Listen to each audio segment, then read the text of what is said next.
다 같이 출애굽기 16장 13절부터 15절 지난주에 봤는데요. 잠깐 정리를 하고 나가겠습니다. 출애굽기 16장은 이제 주님께서 하늘에서 만나를 내리시는 유명한 내용이 기록되어 있습니다. 그죠? 이 만나는 기록된 말씀이신 성경과 또 말씀이 육신이 되신 예수 그리스도를 잘 보여주고 있습니다. 우선 이 말씀 같이 읽어볼까요? 시작. 저녁에는 메추라기가 와서 진영을 덮었고 아침에는 이슬이 군대의 사방에 깔려있더라.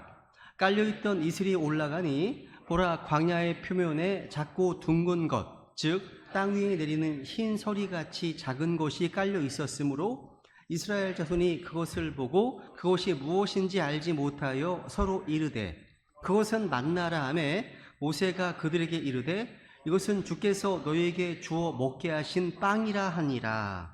우선 만나는 하늘로부터 내려온 선물임을 알게 됩니다.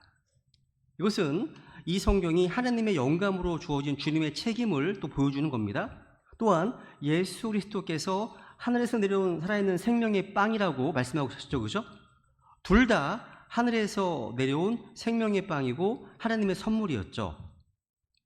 또 여기 보시면요, 만나가 내린 곳, 이 만나가 내린 곳은요, 바로 백성들이 있는 바로 그곳에 내렸습니다. 그래서 진영을 덮었다고 되어 있고 진영 주변에 내렸다고 되어 있습니다. 이것은 또한 하나님의 말씀이 저 멀리 하늘에 있는 것도 아니고 바다 건너에 있지 않고 우리에게 심히 가까이 있음을 보여주는 겁니다. 가까이 있잖아요. 손에 들고 있잖아요. 그죠? 있습니다. 만나가 우리 가까이 있다는 것은 놀라운 복임과 동시에 책임을 수반한다고 말씀드렸습니다. 그러니까 이 만나를 우리가 매일매일 일정량을 거두어 들이든지 아니면 그 만나를 발 아래 두어서 밟고 다니든지 둘 중 하나입니다. 이것을 또 주님께 적용한다면 주님께서는 우리 죄인들로부터 멀리 떨어져 계시지 않으십니다.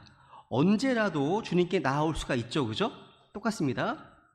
그리고 또 여기서 이제 민수기 11장 9절에 보시면요, 여기 보시면 아침에는 이슬이 깔려있다고 되어 있잖아요. 왜 깔려있냐면 민수기 11장 이런 말씀이 있어요. 민수기 11장 9절 민수기 11장 9절에 보시면 밤에 이슬이 진영에 내릴 때 만나도 그 위에 내렸더라. 그러니까 이슬이 내리는데 만나가 땅에 그냥 떨어진 게 아닙니다. 이슬 위에 놓아졌습니다. 함께 내린 거예요. 하나님의 말씀을 상징하는 만나는요, 이슬이 진영에 내릴 때 그 이슬 위에 함께 내려오므로 흙으로 더러우지 않았습니다. 창세기 3장 19절에 보시면 너는 흙이니 흙으로 돌아갈 것이니라. 범죄한 아담에게 하신 말씀이죠. 타락한 인간에게 하신 말씀이고 죄의 결과였습니다. 그러니까 이 말씀은요, 기록된 말씀으로서의 성경이 더럽혀지지 않은 거룩한 성경 기록임을 우리에게 보여주는 겁니다. 그래서 홀리 스크립처, 거룩한 성경 기록 말씀하시잖아요. 또 이 말씀은요, 성육신하신 말씀이신 예수 그리스도께서 우리의 타락한 본성을 입지 않으셨다, 이걸 보여주는 겁니다. 히브리서 2장에 보세요. 이건 두 가지로 다 가능한데요. 히브리서 2장 14절에 보시면 한번 읽어볼까요? 14절.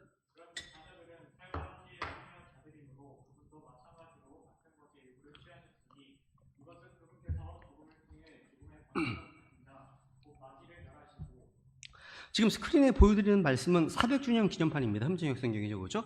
여기 400주년 기념판은요, 여기 보시면 그분도 마찬가지로 같은 것의 일부를 취하셨다. took part of the same이죠.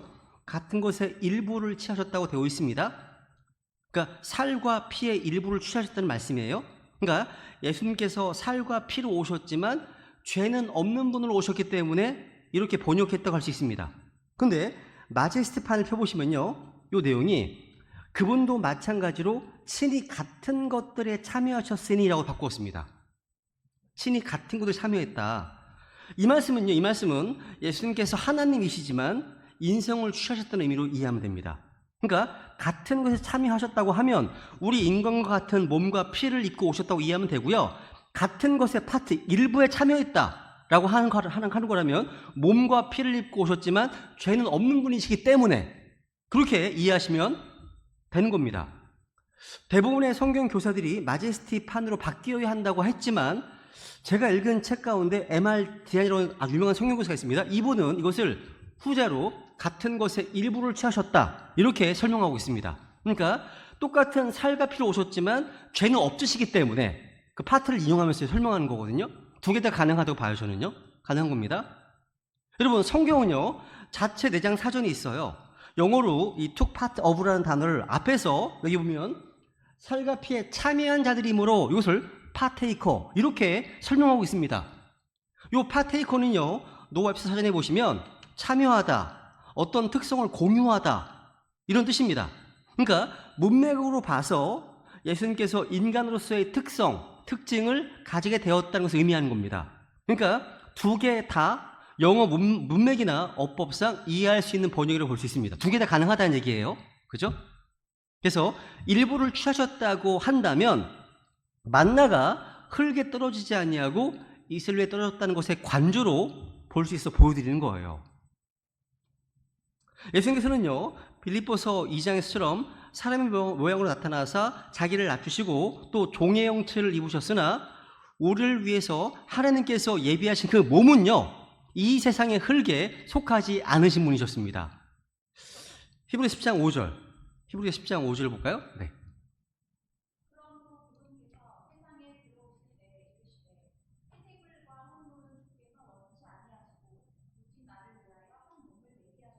와, 주님께서 우리를 구원하시기 위해서 나를 위하여 한 몸을 예비하셨다라고 말씀하셨습니다. 근데 그 몸을 누가복음 1장 35절에서는 죄가 없는 거룩한 것이라고 말씀하고 있습니다. 1장 35절, 누가복음 1장 35절.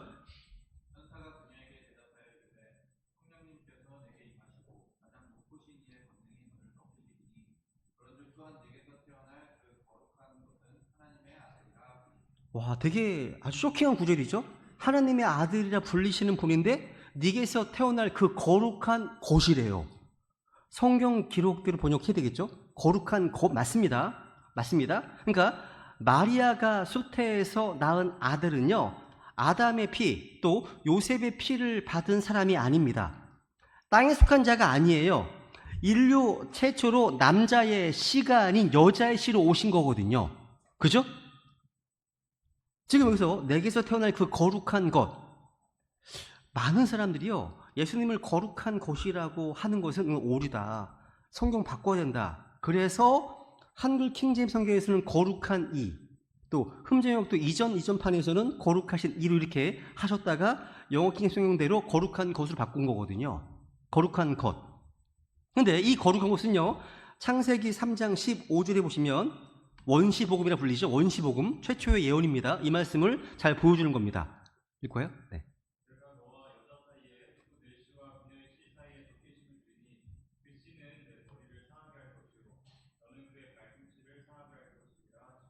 지금 누가복음 1장에서 가브리엘에게 했던 내게서 태어날 거룩한 것, 이것은요 창세기 3장 15절에 예언되어 있는 여자의 씨를 지금 잘 보여주고 있습니다. 여자의 씨, 그 씨는 it, 영어로는 it입니다. 그것은 it로 되어 있죠. 그죠? 그러니까 천사 가브리엘이 거룩한 것이라고 한 것은 창세기 3장 15절에 예언된 여자의 씨를 언급하고 있는 겁니다. 이것을 요한일서 1장 2절에 보시면, 보세요. 요한일서 1장 1 한번 볼까요? 성경 펴보세요. 요한일서 1장 2절.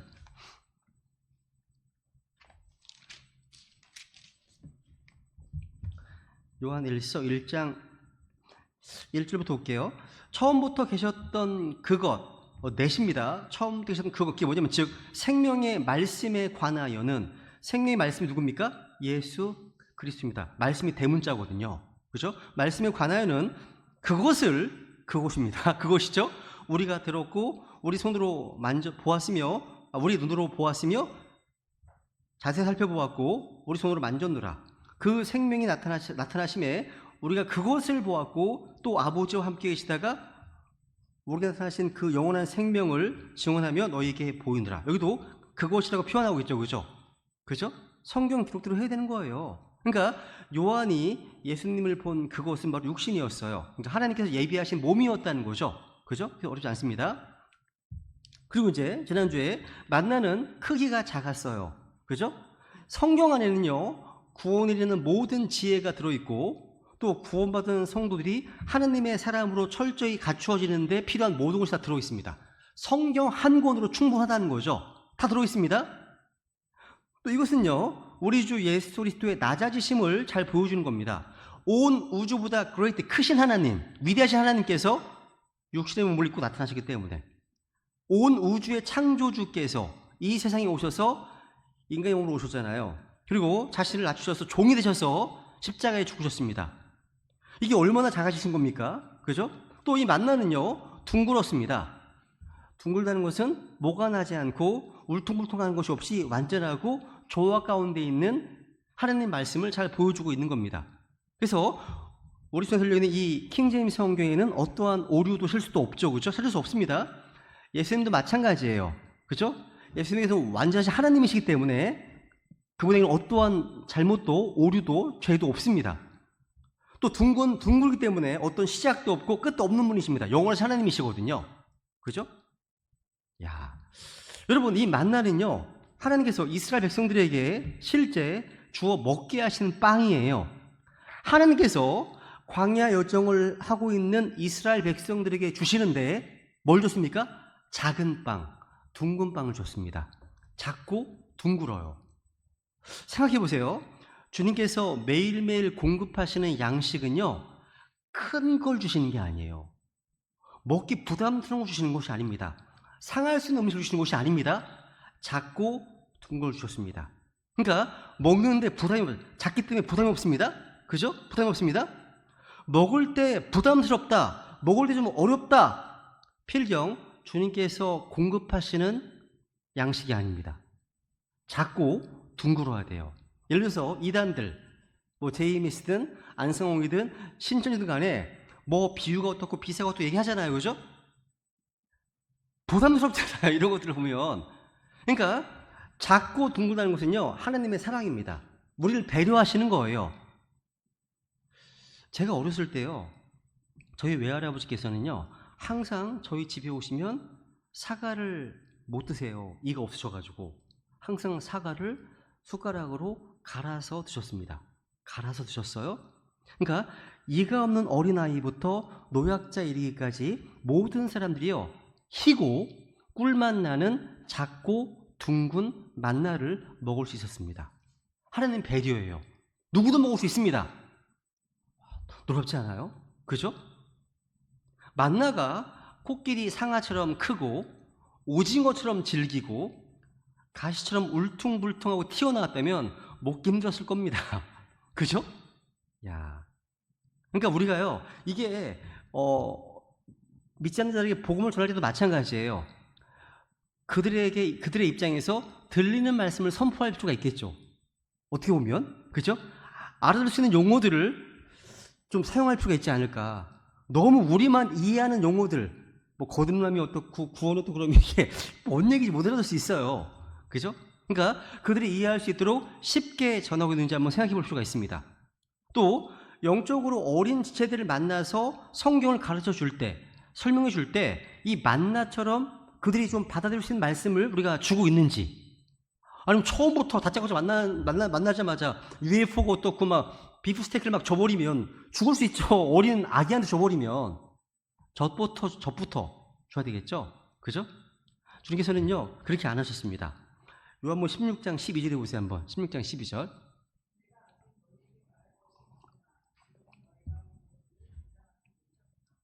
이 말씀에 보면요, 주님께서는 제자들에게 하고 싶은 말씀들이 되게 많았습니다. 그런데 그 당시 제자들은요, 그 말씀들을 받아들일 준비가 안 되어 있었어요. 그것을 주님께서 알고 계셨습니다. 그러니까 우리 주님께서요, 우리에게 모든 것을 한 번에 다 가르치는 게 아니라는 겁니다. 그러니까 우리가 이해하는 이해도나 감당할 수 있는 수준 정도에 따라서 적절한 시기에 말씀을 주시는구나 깨달을 수 있습니다. 우리도 교제할 때 그렇게 해야 됩니다. 듣는 지체들의 영적 수준이나 이해도에 따라서 조금 더 기다려주고 어쩔 때는 침묵해야 될 때가 많이 있다는 거예요.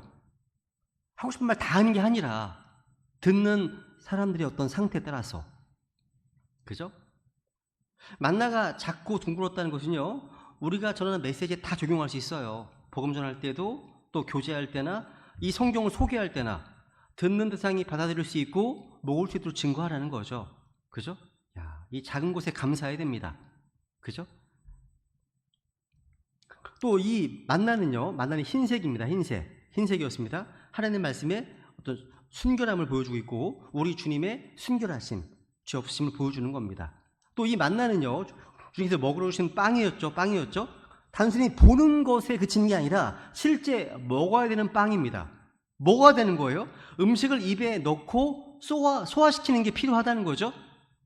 마찬가지예요. 구원도 마찬가지고 또 영적 성장도 마찬가지입니다. 믿음이란 이 말씀을 객윤화시키는 거예요. 나의 것으로 하나님의 약속들과 이 교리들을요, 믿음으로 자신에게 적용하는 게 필요하겠죠. 소화시키는 게 필요하겠죠. 만나가 앞에 있는데 그걸 먹지 않으면요, 아무 소용이 없어요. 그죠? 입 안으로 넣어서 실제 소화를 시켜야 되겠죠. 또 주님께서요, 이 주신 만나는요, 광야의 표면에 내렸습니다. 표면에. 그러니까 이 만나를 거두려면 허리를 굽풀어야 했습니다. 그죠? 영적 양식을 섭취하려면 우리 편에서의 부지런함이 또 겸손함이 요구되는 겁니다. 이런 것들을 공부했어요. 오늘은 16절부터 보겠습니다. 16절 읽어볼까요? 네.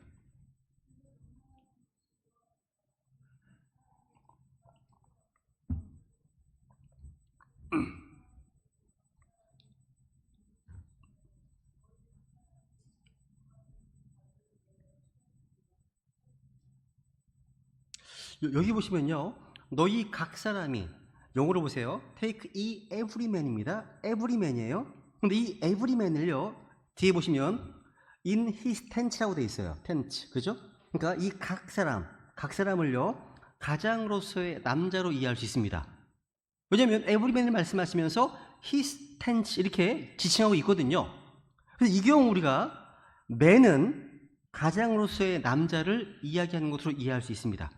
그렇다면 여기에는요, 주님의 어떤 정하신 위대한 원칙이 나옵니다. 주님께서는 남자가 나가서 자신과 가족이 먹을 것을 구해오게 하신 겁니다. 이해되세요? 하나님께서는요, 모든 사람에게 필요한 음식을 다 제공해 주시는데 식탁까지 직접 배송해 주시지는 않으셨습니다. 그러니까 주님께서는요, 가정에 필요한 음식을 들에 놓아주셨어요. 남자는 들에 나가서 주님께서 제공해 주신 그 음식을 가정으로 가져오는 수고를 해야만 했습니다. 그러니까 아내와 아이들이 나가서 가져오게 하지 않으시고 남자가 가서 가져오게 하셨습니다. 주님께서요, 인간의 필요를 채워주시는데 사람도요, 자신의 손으로 자료의 양식을 채워가는 수고를 하게 하셨다는 거예요. 우리의 수고가 필요하다는 거예요. 한번 이 말씀 보세요. 한번 데살로니가후서, 에브리맨을 남자로 지금 이해했을 때 설명하는 겁니다. 이따 다른 분도 말씀드릴 겁니다. 3장 10절 11절. 네. 우리가 너희와 함께 있었을 때에도 너희에게 이같이 명령하여 누구든지 일하려 하지 아니하거든 먹지도 말라고 하였노라. 우리가 들으니 너희 가운데 질서 없이 걸으며 전혀 일하지 아니하고 청결하기만 좋아하는 자들 이 너희 있다는도다. 여기 보시면요, 이 10절, 누구든지 일을 하려 하지 아니하거든 먹지도 말라. 이것은 하나님의 명령입니다. 이 말씀은요, 일하지 않는 사람은 먹지 말아야 한다는 원칙을 전하고 있습니다. 그러니까 우리의 노력과 책임감을 지금 강조하고 있습니다. 우리는 먹기 위해 일해야 됩니다. 일해야 먹을 수 있습니다. 일하지 않고 먹으려는 것은 주님의 뜻을 어기는 거예요. 자신과 가족을 위해서 일하고 수고하는 것이 하나님의 뜻입니다. 물론 뭔가 심각한 질병에 걸렸거나 장애가 있는 경우와 같이 예외적인 경우도 있겠지만 일반적인 경우라면 몸이 움직일 수 있는 한 일해서 가족을 부양하는 것이 하나님의 뜻입니다. 하나님은요, 사람이 타락한 후에 일을 해야 먹을 수 있다라고 말씀하셨습니다. 땅을 갈고 이마에 땀을 흘려야 땅의 수산물을 먹는 것은 아담이 범죄한 이후부터 주님께서 주신 심판이었죠. 그죠? 여기 보니까 우리가 들으니까 너희 가운데 질서 없이 걸으며 전혀 일하지 않고 참견하기만 좋아하는 자들이 더러있다. 더 있네요. 이 말씀은요, 교회 안에서 일은 하지 않고 교회 안에 다른 사람의 일에 관여하는 사람들이 있다는 걸 지적하고 있습니다. 참견하기만 좋아하는 자들, 영어로 비지바디. 무슨 얘기냐면 몸으로는 일할 수 있어요. 그런데 일하지 않는 자들입니다. 일하지 않습니다. 일자리가 없어서 일을 못하는 게 아니라 일을 하지 않는 자들입니다. 우리는 주님께서 내일 오실지라도 오늘 우리가 할 일을 하면서 일상적인 생활을 영위해야 됩니다. 여기 비지바디라는 단어는요, 영어로 이제 바쁜 몸들이잖아. 직역하면 바쁜 몸들이에요. 얼마나 바쁘게 움직이는지 제가 아는 어떠한 분들은요, 저희 성도님은 아니신데 전국 교회의 모든 상황을 다 알아요. 엄청 바빠요, 진짜요. 다 소식통이에요, 진짜요. 비지바디십니다. 그래서 비지바디시라고 얘기했습니다. 여러분, 이 노아입스 사전에 보시면 이 단어를 이렇게 정의합니다. 다른 사람의 일에 부적절하게, 그러니까 적절하지 않게 개입하느라 바쁜 사람들 정의하고 있습니다. 무슨 얘기냐면 이 단어는요, 자신의 가정에 집중하지 않고 자기의 일에 신경 쓰지 않고 다른 사람들의 사생활이나 그들의 일에 부적절하게 개입하느라 바쁜 사람들을 가리키는 거예요. 그것 때문에 교회의 질서를 어기고 자기의 책임을 다하지 않고 있는 자들을 경고하는 겁니다. 그 다음 글도 보세요, 한번.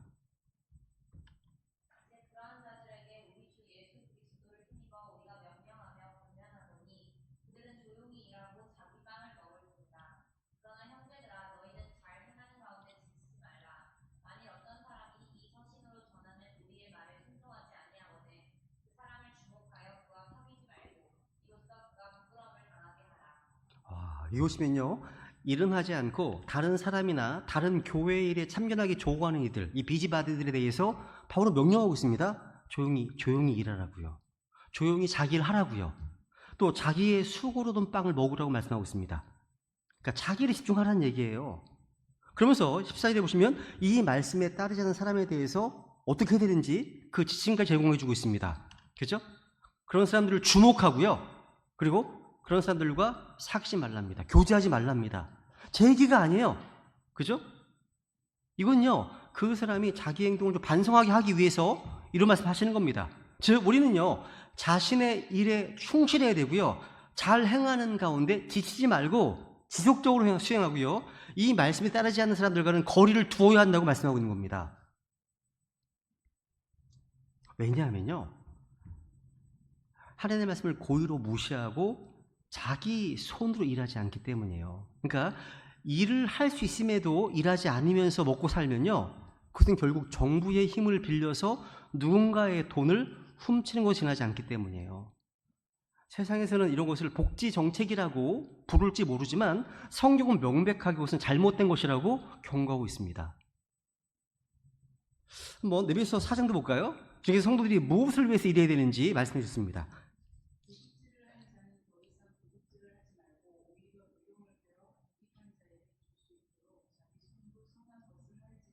아멘. 그러니까 여러분, 도둑질 하지 말라고 말씀하시죠? 하지 말고, 그렇죠? 그러니까 잘못된 행위를 중단하고 정직하게 노동을 해서 생계를 유지해야 되겠죠. 선한 일이어야 되는 거고요, 정직한 방법으로 생계를 이어가라는 말씀입니다.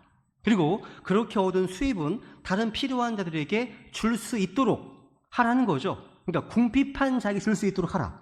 그러니까 노동은요, 저주가 아니라 특권이고 복이라는 겁니다. 그죠? 그러니까 무엇을 위해서 일하는가에 따라서 그 일이 노역이 될 수도 있고요, 섬기는 사역이 될 수도 있습니다. 일하는 목적이 분명해지니까 이게 노역인지 사역인지, 그러니까 주기 위해서 노동한다면 사역이죠. 섬기는 사역이죠. 그러니까 돈만 버는 일꾼이 될 수도 있고 진짜 사역자가 될 수도 있습니다. 둘 중 하나예요. 사도행 20장 35절.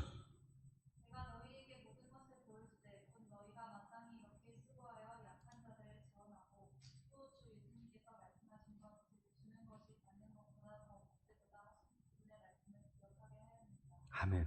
주는 것이 받는 것보다 더 복되다 하시네요. 그러니까 우리가 이 말씀을 기억하고 이런 목적으로 일을 해야 한다는 거예요. 이 그리스도의 노동관입니다. 노동관이에요. 사실 우리가 누리는 모든 것들은요, 주님께서 제공해 주신 것들이죠. 그죠? 우리가 먹는 모든 음식과 입는 모든 옷과 우리가 누리는 모든 것은 다 주님 주신 거예요. 근데 제가 아무것도 하지 않았는데 하늘에서 제가 먹는 음식이나 옷이 그냥 떨어지는 것이 아니죠. 아니, 우리 주머니 속으로 돈이 떨어진 것도 아닙니다.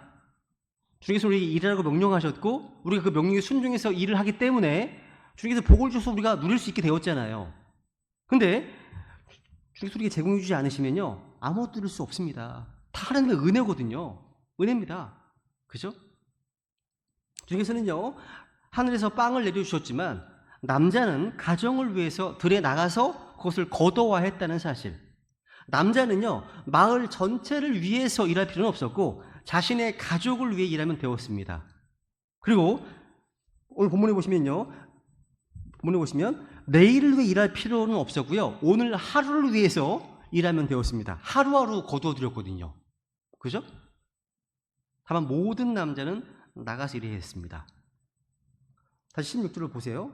여기 너희 각 사람이, 여기 everyman을요, 그냥 이 성경 말씀대로 그냥 각각의 사람으로 이해한다면 만나는 각자가 거두어야 함을 보여주는 겁니다. 영적으로. 그죠? 남이 대신 거두줄 수 없습니다. 주님은 각자가 거두도록 하셨거든요. 만나는 일용할 양식이었죠. 매일매일 거두하는 말입니다. 거두한다는 말이죠. 우리는 어제 먹은 음식이 오늘에 합당하지 않습니다. 내일까지 갈 수 없습니다. 주님 말씀하시기를요, 이날 우리에게 우리의 일용할 빵을 주옵시고, 또 날마다 우리에게 우리의 일용할 빵을 주옵시고 말씀하시네요. 기도하시는 겁니다. 기도를 이렇게 하라고 말씀하셨습니다. 또 우리는 오늘 주님을 기쁘시게 해야 하고 오늘 주님을 위해서 살아야 됩니다. 왜? 아무도 내일 일을 자랑할 수 없기 때문에 오늘 하셔야 되는, 오늘. 야고보 4장 읽어볼까요? 4장.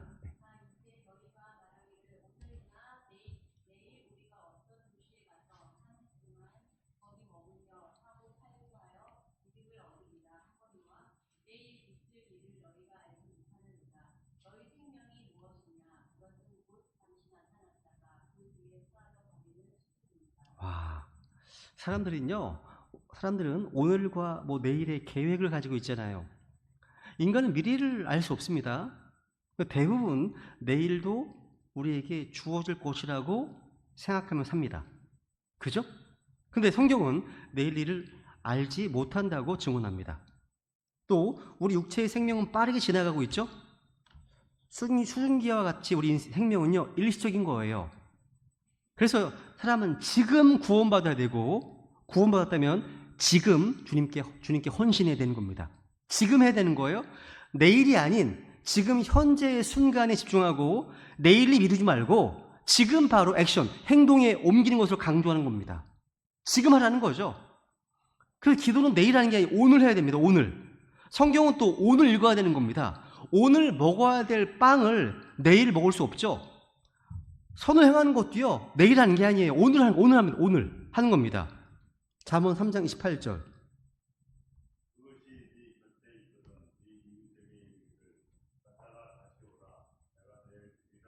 야, 그러니까 선을 행할 때도요, 내일로 미루지 말라는 거죠. 그죠? 오늘 할 일, 지금 해야 할 일을 내일로 미루지 말라는 겁니다. 잠언 27장 1절.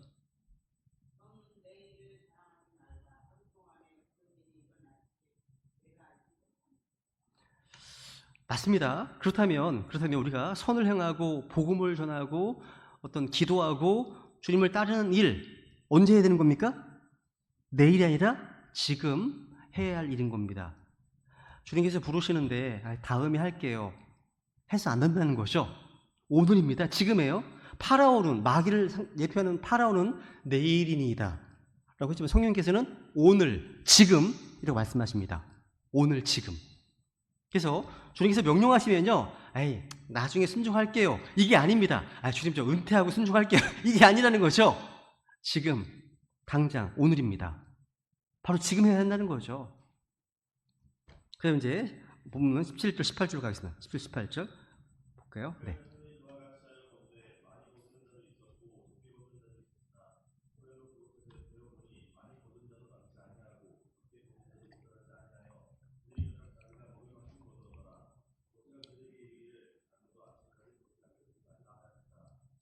이 말씀 보시면요, 만나는요 먹을 만큼, 각 사람이 먹을 만큼 거둘 수 있습니다. 주님께서는 1오멜씩 취하라고 하셨는데요, 더 먹고 싶은 사람은 더 거둘 수 있습니다. 그래서 많이 거둔 사람도 있고 적게 거둔 사람도 있어요. 모든 사람이 같을 수는 없죠. 거두는 양은 달랐지만 자신의 필요를 채울 수 있었습니다. 근데 요 말씀이요, 신약 성경에서 인용한 적이 있습니다. 아시는 분 있으세요? 이 말씀, 바울이 이 말씀을 인용했었어요.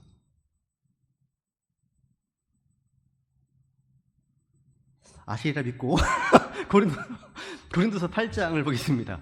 바울은요, 고린도 교회 성도들에게 편지를 하면서 기근 때문에 고생하는 유대인 성도들을 위해서 연보하는 일에 어떤 이 원칙을 사용했어요. 바울은 지금요, 고린도 교회 성도들은 지금 넘치는 여유가 있어요. 유대 성도들은요, 부족한 상태에 있다고 얘기하는 겁니다. 그래서 넘치는 여유가 있는 성도들이 부족한 성도들에게 물질을 보내는 것은 균등케 한 거다라고 말하면서 이렇게 얘기합니다.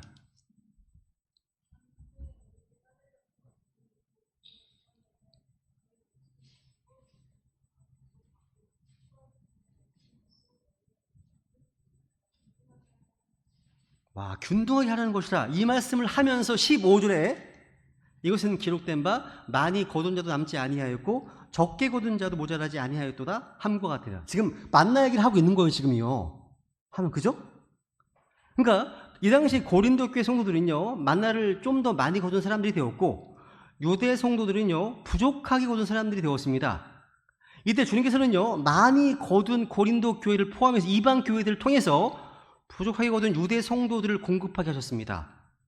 바울은 이 일을요, 하나님의 백성들의 만나를 거두는 일에서의 균등케 하시는 역사로 본 거예요. 여기에 주님의 손길이 있어요. 오늘날에도요, 신약 교회 안에서 또 하나님의 백성들 사이에는 이러한 원칙이 역사하고 있습니다. 주님께서는 때로 어떤 자녀들은요, 만나를 많이 거두게 하시고 어떤 자녀는 적게 거두게 하십니다. 근데 결국에 가서는 균등케 되는 것, 같아지는 것이 주님의 역사입니다. 주님께서는요, 성령님의 역사하심으로 많이 거둔 자들을 감동케 하십니다. 그래서 그들로 적게 거둔 자들을 돌아보게 하신다는 거죠. 이것이 정상적인 그리스도인들 사이에서 일어나는 일입니다. 이것을 조금 넓게 좀 적용한다면 오늘날 가난한 나라에는요, 굶주리고 있는 성도들이 많이 있습니다. 뭐 네팔이든 뭐 베트남이든 많이 있습니다. 반면에 나라가 부유해서 물질의 풍족함을 만끽하는 크리스찬들이 있어요. 그렇다면 그리스도의 몸된 교회 안에서 균등케 하는 역사가 이루어져야 되겠죠. 아마 하시는 분들 계실지 모르겠습니다. 저도 개인적으로 하고 있습니다. 부족한 어떤 것을 보내고 있거든요. 만약에 그렇게 하지 않고 있다면 필경 많이 거둔 쪽에서는 성령님의 역사와 동역하지 않는 것일 겁니다. 이 하나님의 역사시거든요. 이 원칙은요, 영적인 면에서도 적용할 수 있어요. 어떤 형제나 자매가요, 어느 날 평소보다 더 많은 은혜를 입었어요. 또 다른 형제나 자매가 있는데 그날 풀이 죽어있고 정말 은혜가 다른 때보다 좀 부족했다고 뭐 할 수 있겠죠, 그죠? 있습니다. 근데 이것이 우리가 정상적인 그리스도의 모임과 교제라면 이러한 만나를 거둠이 균등케 하는 기회가 되어야 한다고 믿습니다. 그러니까 많이 얻은 형제나 자매는요, 교회에서 자기가 누린 풍성한 것을 나누어야 됩니다. 그럴 때 부족하게 얻은 사람은 자기의 부족한 부분을 풍족한 지혜로부터 얻어 채울 수 있거든요. 이게 은혜일 수 있고 하나님의 말씀으로 다 포함되는 거예요. 균등케 하는 역사. 교회에서만이 아니에요. 가정에서도요, 남편과 아내 사이에서도 일어날 수 있습니다. 실제 가정을 지키는 자매님들 입장에서는요, 주님께서 그 아내에게 더 많은 은혜를 주십니다. 그래서 형제인 남편과 교제케 하심으로 균등케 하는 역사를 하실 수 있어요.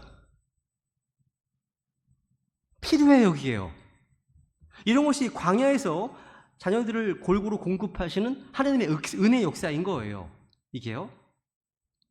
근데 여기 아까 19절에 보면요, 모세가 그들의 이르기를 아무도 아침까지 그것을 남겨두지 말라. 하시네요. 그러니까 하루치 식량만 거둘 수 있었습니다. 남자는 매일 나가서 일을 해야 했죠.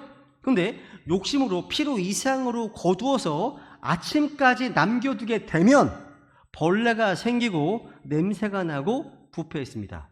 그래서 20절부터 20절. 20절. 네. 그럼에도 불구하고 그들이 모세의 말에 귀를 기울이지 아니하고 그들 중에 몇 사람이 그것을 아침까지 남겨두었더니 거기서 벌레가 생기고 냄새가 나므로 모세가 그들에게 노하니라. 그들이 아침마다 그것을 거두되 각 사람이 자기가 먹을 만큼 거두었고 해가 뜨겁게 되면 그것이 녹았더라. 여기 보시면요, 주님께서는 매일 나가서 일하게 하셨지만 그걸 무시하고 한 번에 많이 거두어서 매일 일하지 않으려는 자들도 있었다는 거죠. 그러자 하루를 넘긴 빵에서 벌레가 생기고 냄새가 났다고 성경은 말씀합니다. 근데 모세가 화를 내죠. 모세가 노했습니다. 왜요? 냄새 때문이 아니라 그들이 하나님의 말씀에 순종하지 않았기 때문입니다. 그게 포인트예요. 만나는요, 우리의 일용할 양식을 위한 거죠. 오늘의 양식으로 오늘을 살면 그것으로 족합니다. 그죠? 우리가 만일요, 진리, 이 말씀을요, 내일이나 아니면 내년을 위해서 아니면 몇 년 후를 위해 머릿속으로 지적으로 쌓아두려고 한다면 어떻게 되겠습니까? 물론 우리는요, 지식 안에서 자라야 돼요. 근데 지식만이 아니라 은혜 안에서 자라고 지식 안에서 자라야 됩니다. 은혜와 지식 안에 성장해야 되는 겁니다. 지식이 우리의 삶으로 연결되어야 되는 거죠. 그렇지 못하면 사람들은요, 만나를 욕심으로 거두어서 저장하려고 시도하는 겁니다. 그런 행위는요, 대체적으로 지적 욕구에서 비롯됩니다. 어떤 사람이 지금 현재 필요보다 훨씬 많은 양식을 욕심으로 거두 저장한다면 그 양식은 필경 부패할 겁니다. 우리가요, 하나님의 말씀을 배우고 연구하는 목적은요, 우리의 실제 삶을 위한 것이고 그것을 삶 가운데 옮겨 실제화하지 않으면 아무 소용이 없습니다. 적용하지 않으면 무슨 열매가 있습니까? 없죠. 그죠? 여러분, 지식의 길은 속성으로 가능해요. 지식의 길은요, 빠릅니다. 근데 실제 영적인 길을 가는 것은 그렇게 빠르지 않습니다. 그렇기 때문에 많은 사람들이요, 지식의 길을 취해서 쉽게 영적인 사람이 되어보려고 하지만 결과는 실패해요.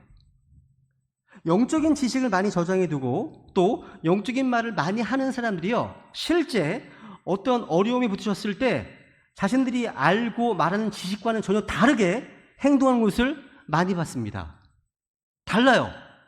그러니까 그런 어려움을 극복할 수 있는 능력이 자신에게 없구나, 이 사실을 발견하고 스스로 놀라기도 합니다. 아마도 그것은요, 그가 욕심으로 지나치게 많은 만나를 거두어 저장한 결과일 겁니다. 여러분 생각해 보세요. 남보다 머리가 좋아요. 열심히 있습니다. 진리에 대한 지식에서 앞서가는 사람이 될 수 있습니다. 그것이 영적으로 앞서가는 사람인 것은 아닙니다. 그죠? 우리 크리스찬들은요, 우리가 읽고 배운 진리가 우리의 삶 가운데 그대로 살고 행하기 위해서 있다는 사실을 항상 기억해야 됩니다. 여기 21절에 보면요, 그들이 아침마다 그것을 거두되 각 사람이 자기가 먹을 만큼 거두었고 해가 뜨겁게 되면 그것이 녹았더라. 배우네요. 아침마다 거두었답니다. 남자는 매일 일하되 아침에 일을 시작하잖아요. 일을 하지만 게으르게 하는 것은 하나님의 뜻이 아닙니다. 일찍 일어나 일을 시작하는 것은 하나님의 뜻입니다. 하루를 시작하는 시간에 영적인 만나를 자신이 먹을 만큼 거둔다면 우리의 매일매일의 삶이 얼마나 달라지겠습니까? 진짜요. 매일매일 하루의 시작을 말씀의 만나로 시작해 보시면 얼마나 여유가 있겠습니까? 내적으로요. 얼마나 힘이 있겠습니까? 허둥지둥 바쁘게 움직이는 게 아니라. 우리나라 교회는요, 대부분 새벽 기도를 합니다. 새벽 기도회는 아주 중요한 시간이죠. 하루 일과 가운데 첫 시간을 말씀과 기도로 시작할 수 있기 때문이죠. 물론 이 새벽 기도가 오늘날 변질이 많이 됐죠. 그죠? 복을 받는 종교 행사로 돼버렸어요. 이건 잘못된 겁니다. 그죠? 근데 새벽을 깨워서 말씀을 읽고 기도하는 것은요, 영적 성령에서 아주 중요한 거예요. 정말 중요한 겁니다. 한번 이 부분 찾아보고 마치겠습니다. 우선 창세기 19장에 보시면 믿음의 조상 아브라함의 어떤 삶의 모습을 보세요. 한번 19장 27절. 야, 아브라함이 언제 일어났습니까? 아침에 일찍 일어났습니다. 창세기 19장은요, 소돔과 고모라의 심판을 말씀하고 있죠. 아브라함이 늦잠을 잤다면 이 심판의 현장을 목격할 수 없었을 겁니다.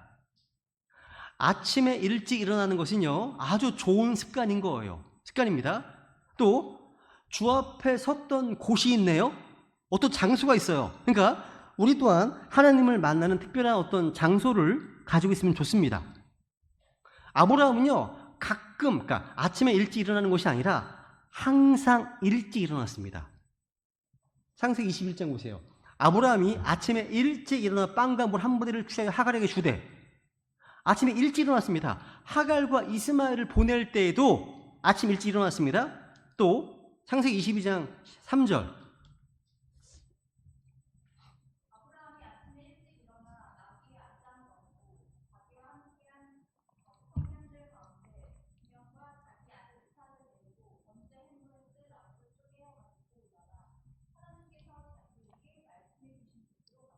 와, 정말 존경스럽습니다. 보세요. 지금 아침에 일찍 일어난 배경은요, 하나님께서 이삭을 번제물 드리라고 하신 명령에 순종하기 위한 겁니다. 그러니까 하나님의 명령에 순종하기 위해서 아브라함은 아침에 일찍 일어났습니다. 놀랍지 않아요? 아브라함이요, 우리의 믿음의 어떤 아버지라면 우리는 아버지보다 늦게 일어난 아들이 되어서는 안 되겠죠. 그죠? 아브라함만이 아닙니다. 주님은요, 모세에게도 아침 일찍 일어나라고 명령하셨습니다. 주께서 모세에게 이르시되 아침에 일찍 일어나 파라오 앞에 서라 얘기하시네요. 하나님 명령이에요. 명령 포함해서 아침에 일찍 일어나도 하나님 명령입니다. 일찍 일어나도요.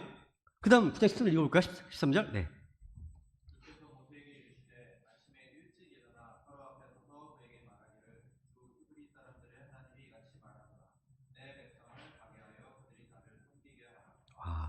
아침에 일찍 일어나는 것은 주님의 명령을 순종하여 행하기 위해서입니다. 그러니까 자신의 일을 다 하고 나서 시간이 남아 돌 때 주의 일을 하는 게 아닙니다. 먼저 주의 일을 하는 거예요. 아침에 가장 시작한 시작, 그러니까 가장 최고의 시간이에요. 주께 드리는 겁니다. 여호수아도요, 아침에 일찍 일어나서 하루를 시작했거든요. 이게 여호수아가 아침에 일찍 일어나 이스라엘 그들 지파를 나오게 했다. 야, 욥도 마찬가지예요. 아침에 일찍 일어나서 지금 자식들의 수대로 번제물을 드렸습니다. 야, 그러니까 하나님의 모든 사람들은요, 아침에 일찍 일어났습니다. 그러니까 하루의 첫 번째 시간을 주님께 드리는 것이 승리하는 삶의 비결인 겁니다. 가장 처음의 시간을 드리는 거예요. 처음, 첫 열매. 주님 드리는 거죠. 그죠? 우리 주님께서도 마찬가지예요. 마가복음 1장 35절.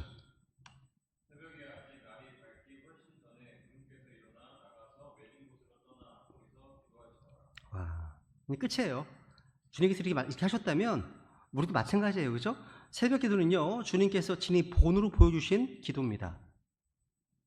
이처럼 예수 그리스도의 본보기, 또 많은 믿음의 선배들이었던 본을 통해서 아침 첫 시작을 주님과 말씀을 묵상하면서 조용한 시간을 갖는 것이야말로 정말 중요하구나 배우게 됩니다. 오늘 여기까지 하겠습니다. 우리 이 시간 우리 가정과 국가와 교회에서 함께 기도하겠습니다. 네, 먼저 첫 번째